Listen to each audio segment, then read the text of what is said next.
All right, let me invite you this evening to turn to Philippians chapter 4. Our theme for our verse memory this month is how to handle discontentment or how to be content, right? And so Philippians chapter 4, the sermon tonight, the message or challenge is part one of a two-part message. It's the secret of contentment.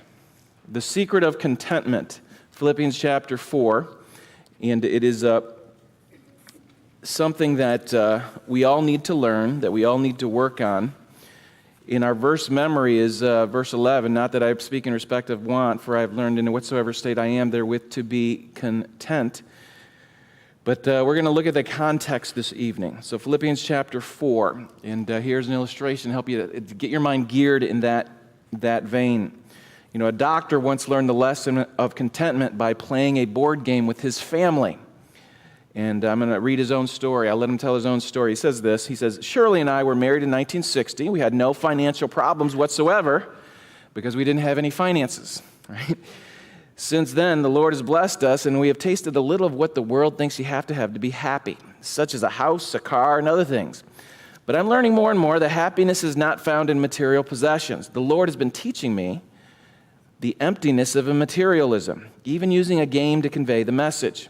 Recently, my family played Monopoly, which was the first time I played in more than 15 years. Before long, a bit of the old excitement and enthusiasm came back, especially as I began to win. Everything went my way, and I became a master of the board. I owned a boardwalk and Park Place, and I had houses and hotels over all the board. My family was squirming, and I was stuffing $500 bills into my pockets and under the board and the seat. And suddenly, the game was over. I had won. Shirley and the kids went to bed, and I began putting everything back into the box. Then I was struck by an empty feeling. All of the excitement that I experienced earlier was unfounded. I didn't own any more than those whom I had defeated. It all had to go back into the box. The Lord showed me that there was a lesson to be learned beyond the game of Monopoly. I recognized that I was also witnessing the game of life. We struggle and we accumulate, we buy and own and possess and refinance, and suddenly we come to the end of life and we have to put it all back into the box. We can't take a cent with us. There are no trailers that accompany us through the valley of the shadow. Now I understand why the scriptures tell us, a man's life consisteth not in the abundance of the things which he possesses. So this doctor had learned the secret, or one of the secrets, of contentment. To make it a little bit more personal, you know, we have just returned from a vacation up in Michigan, a family vacation. It was bitter and sweet. Tammy's grandmother owned some land up there. She owned a farm, front 40, south 40, north 40, whatever it was, right? And the house can't be sold unless you pour a lot of money into it. And so we had to empty the house. The person who wants to buy it couldn't buy it because the bank wouldn't give out a mortgage unless all the improvements were made, and it wasn't worth it. And so we had to empty out the house. Again, I said it was bitter and sweet. There's, sweet memories there. This is the house that, the farmhouse that Tammy's grandma lived in. We stayed there. This is where her mom grew up. This is where Tammy spent many vacations. That's where we spent many of our family vacations. It's a scenic place, a tranquil place. There's a good church 10-minute drive away. And now it's, a different chapter of life has come. Great memories of family gatherings there. The farmhouse had to be emptied out. And then on the last night, a serious topic came up among Tammy and her siblings, and of course, their husbands. A part of that land is a 5-acre parcel on the corner of the property. It'd be a perfect place to put a house or a mobile home or something like that. And there was talk about the siblings purchasing that 5-acre lot, eventually to use as a vacation lot for camping or something like that. This is a place where all the family gathers together. I mean, cousins, we had 16, 17 grandkids there, 8 adults, 10 adults, something like that. And this is like a 2-bedroom house, very small, crowded. But many memories were made there. And this last night, the serious talk was given in regards to the siblings purchasing that acre lot. And, it was a little heated. There's a lot involved: emotions, finances, personal decision-making, who would control the property, and all these factors involved. I love the place because Tammy loves the place, and my kids love the place. And so, there was talk about co-ownership. No, we can't do that. Single ownership. Who's going to be in charge? All these things. And at the end, the suggestion was made to hang on the property for a while and see what the Lord does, to be content. And even perhaps have a fair market value, just put it out there at a high price to see if someone buys it. And if that's the case, then, most, if not all, of the siblings would be content. They had to learn, we all have to learn, and make a decision to be content with whatever the Lord leads or decides. And contentment, again, is this month's theme for memory verses. Contentment is having a mind at peace. It is having a satisfied mind, a mind that is gratified in the providence of God. It is having tranquility, peace, with absence of fretting and complaining about circumstances as they are. It is resting in the providence of God. It is dissatisfaction. It is without dissatisfaction, without resistance, without anger at what is going on. So the Apostle Paul had learned that secret of contentment, and that's what he says in the text this evening. So we're going to read Philippians 4, 10 to 14. And again, this is part one of a two-part series. And let's look at Philippians 4:10 chapter 4, verse 10, up to verse 14. The Apostle Paul is speaking. He says, "But I rejoiced in the Lord greatly that now at the last, your care of me hath flourished again, wherein you were also careful, but ye lacked opportunity. Not that I speak in respect of want, for I have learned in whatsoever state I am, therewith to be content." That's the theme word. "I know both how to be abased and I know how to abound. Everywhere and in all things I am instructed both to be full and to be hungry, both to abound and to suffer need. I can do all things through Christ which strengtheneth me.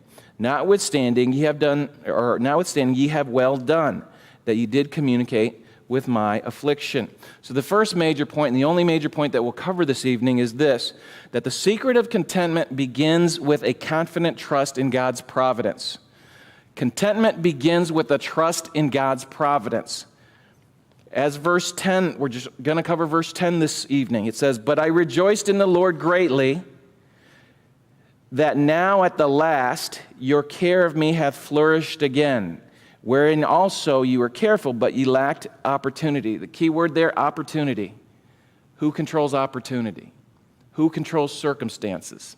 All right, so let's look at the first major phrase there. He says, "I rejoice." I love Paul's attitude. He is in prison in Rome, and he's writing to the Philippians and saying, "Hey, thanks for the money. Thanks for the money that you sent." But he says, this is how we're related. "I rejoiced in the Lord." This is the bond which held them together. They were in Christ. They were in the Lord because of their faith in Jesus Christ. And he says, at last, finally, after a long period of time had elapsed, maybe 2 to 10 years, since the Philippians had given him financial assistance. They had sent him money before and to help him in the work of the Lord. And now, after 2 to 10 years, they're able to do it. After this long amount of time, they remembered him again, and then he's remembering them and thanking them. In the New Testament, different churches have different reputations. And perhaps some of the churches that you know of have different reputations. This church is slick and glossy. This church is, it emphasizes missions. This church personality is children's ministry or music ministry. So churches have different personalities, and the New Testament is true as well. We're going to look at the church reputation of the Philippians. But let's understand the context of all the churches that Paul had ministered in and to. The church at Rome was known throughout the world for their strong faith. We see that in Romans 1:8. The church at Ephesus was known for their hard work in the Lord. Revelation 2:2. The church at Corinth, you remember what they are known for? Their infighting, right? Their competition, their competitive spirit, their division and immaturity. The church at Laodicea, they're known for their apostasy. The church at Thessalonica, they're known for their disagreements about the return of the Lord. We covered that in Sunday mornings this past year. And the church at Philippi here, they're remembered because they remembered Paul. And Paul remembers them. The Philippians remembered Paul in his greatest financial need. So we see that it was the Philippian church that remembered Paul during Paul's affliction, during his imprisonment in Rome, and they sent, in compassion, a financial gift. We see that in verse 18. And they wanted to yoke up with Paul financially and giving to him for the furtherance of the gospel. But let's understand again the history of the Philippian church. It was Paul who founded the Philippian church on their second missionary journey. Remember Acts 16. Okay, so the Philippian church was founded at that time in the second missionary journey, and they had come to faith because Paul preached the gospel there at Philippi. He loved them, they loved him, and they continued their interest in him even after he moved to another church. From Philippi, he went to Thessalonica. We just covered that in Sunday morning sermons. At Thessalonica, when he was in need there, the Philippians sent money there. Look at verse 16 and 17 of Philippians 4 here. It says, "For even in Thessalonica ye sent once again unto my necessity, not because I desired a gift, but I desired fruit that may abound to your account." So I didn't desire it. You sent it because you knew I needed it, or I could use it for the furtherance of the gospel. So it was a generous church. It is a church that desired to be a blessing to Paul and therefore spreading the gospel wherever Paul went to plant churches. And so after Paul leaves Philippi, he goes to Thessalonica. He stays there for probably 2-3 weeks, maybe longer. A riot occurs, and he leaves Thessalonica in order to go to Berea. And he preaches the gospel there. And from Berea, he goes to Athens. And, he's now constantly moving because of persecution. He has an itinerant ministry now because the persecutors would come, stir up the crowd, and he would have to leave. And so the Philippians at this time are losing track of Paul because he's continually moving for safety reasons. It's possible also that Paul told them at that time, listen, stop sending me gifts. Stop sending me your financial support because of this. At Thessalonica, remember the people who are stirring up trouble? The detractors were saying, you just want to preach the gospel so you can make money out of the people, your converts. So there were detractors at Thessalonica from outside the church saying, this is the only reason why you're ministering in Thessalonica, to make money off of the people. And then from Thessalonica to Berea to Athens and then to Corinth, at the Corinthian church, there was false accusers there saying, look, you're just making money off of the people. And these were people inside the church accusing him of making merchandise of the converts. So it's possible that Paul said, look, stop, Philippians, stop sending me your money. I'm going to work as a tent maker. I'm not going to be a burden on these fledgling churches, so stop sending me your money. Stop sending me financial gifts or blessings. He was entitled to the support, but he chose not to take advantage of that support. And so as he's writing from prison in Rome, that letter to the Philippians, he says, listen, I know you've wanted to take care of me financially. I know you've wanted to be a blessing to me. Now, if you can imagine, after all this moving around from a different church plant to different church plant, they lose track of where Paul has settled. And anytime a traveler comes in from any of the other Macedonian churches or the churches surrounding the area, they go to the Philippian church, and guess what's happening? The Philippian church is grilling any visitor that comes to their church. Hey, do you know where Paul's at? Is he doing okay? Are they forcing him to be a tent maker? Are the Christians taking care of them? So they would have to answer all these questions when they came to the Philippian church about Paul's welfare. And again, these flood of questions, all out of concern for Paul in his ministry of the gospel. And in verse 11 or 10, he says, listen, I rejoiced in the Lord greatly that now at the last your care of me hath flourished again. It has been a long time since your care of me has been evident, whether it was by his choice or whether it be because of his itinerant ministry. It's been a long time. It's like when up north, not so much down here, when the fall comes, the flowers start to die. And they don't die, they just go dormant. And after a long winter, in early spring, mid-spring, the flowers bloom up again. He goes, your care has been under the radar. It's been underground. You couldn't do it. There was no opportunity for you to care for me. But now there is. And now they took up a collection, and they sent it by Epaphroditus. Look at verse 18 of Philippians 4 here. Let me get back to my text there.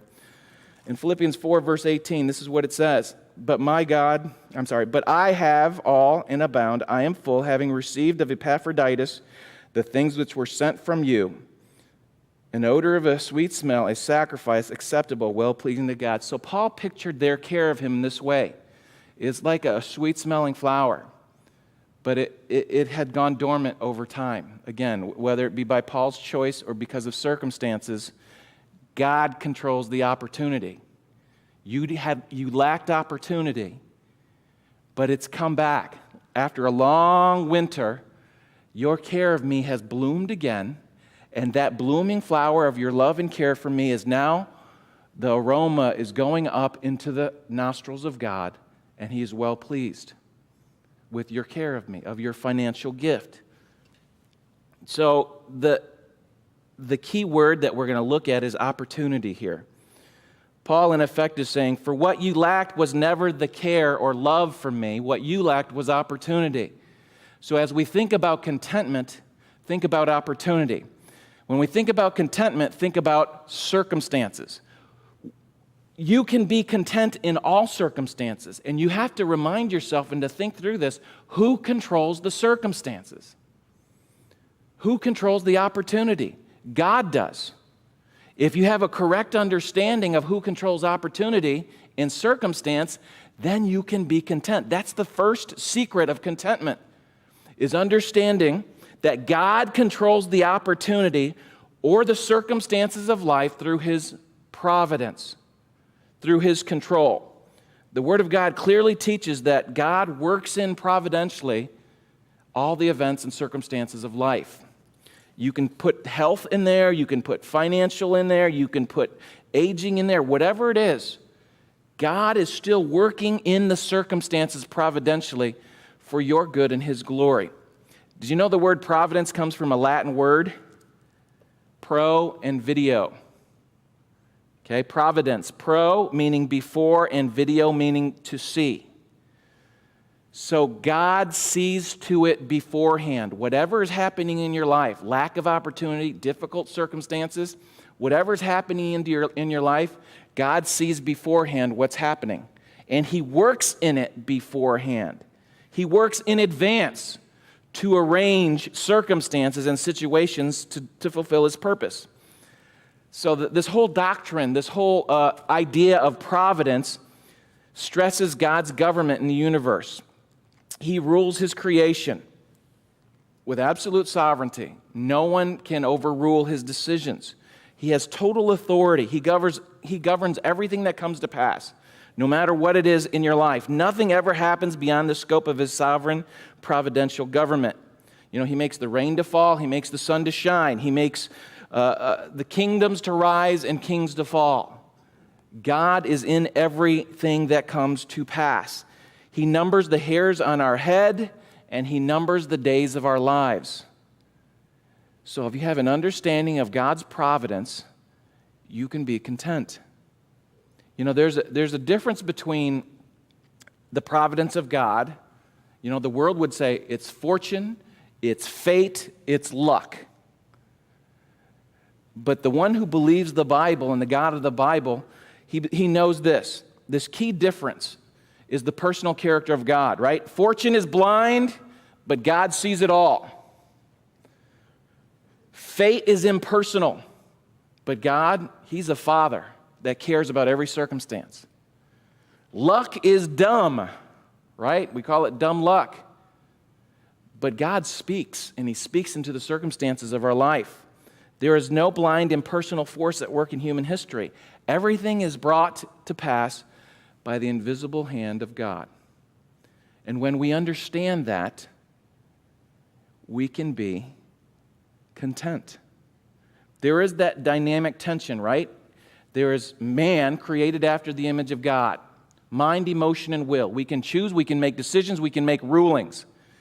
But God's hand is this. Men makes rulings, but God makes overrulings. He overrules in the circumstances of life. There's no better Old Testament example than this, Joseph and his brothers. Joseph's brothers incurred great guilt, true guilt, for selling him into slavery. But by the end of the story, after all this sin and what seems to be, tragic circumstances, things that don't go the way Joseph wanted them to go. Life ought not to be that way. He could have struggled, he could have fought, he could have resisted all the way. Every moment of his life. Why, God, did you let my brothers do this? Why was I put in prison? Why am I so far away from my father and my brother? All these things he could have resisted, he could have been discontent, but he knew that the secret of contentment, one of the secrets of contentment, is understanding the providence of God, so much so where he could say this in Genesis 50:20. But as for you, you meant evil against me, but God meant it for good, in order to bring it about this day to save many people alive. Okay, God can work through the diabolical actions of men.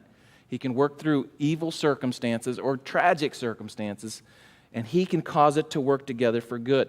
Even the greatest betrayal ever, God worked out together for good, didn't he? Judas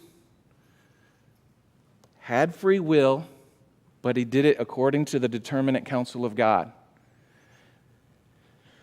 In one sense, we should call it Black Friday, but what do we call it? We call it Good Friday. Why? Because God's invisible hand controlled the decisions of men. I don't understand how it works, but God works it.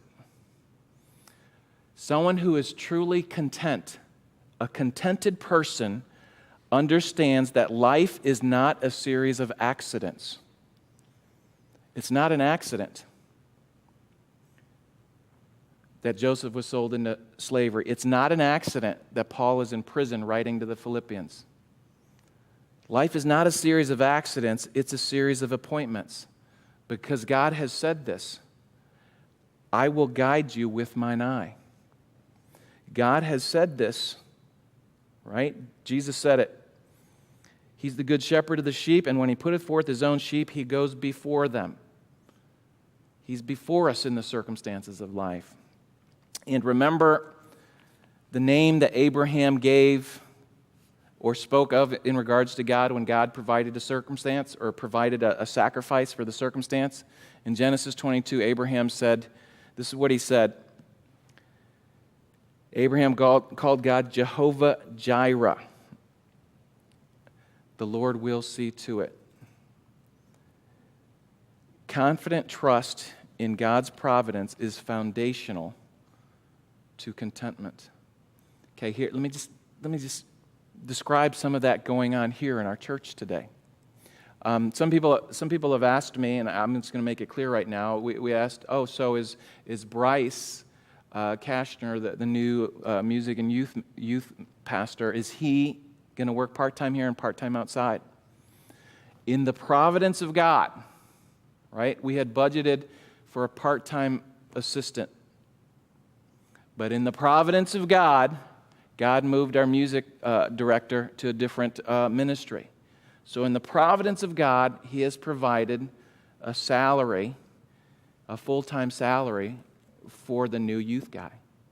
See, you look at it and you only see one half of the situation or the back half of the situation. You think, this is tragic.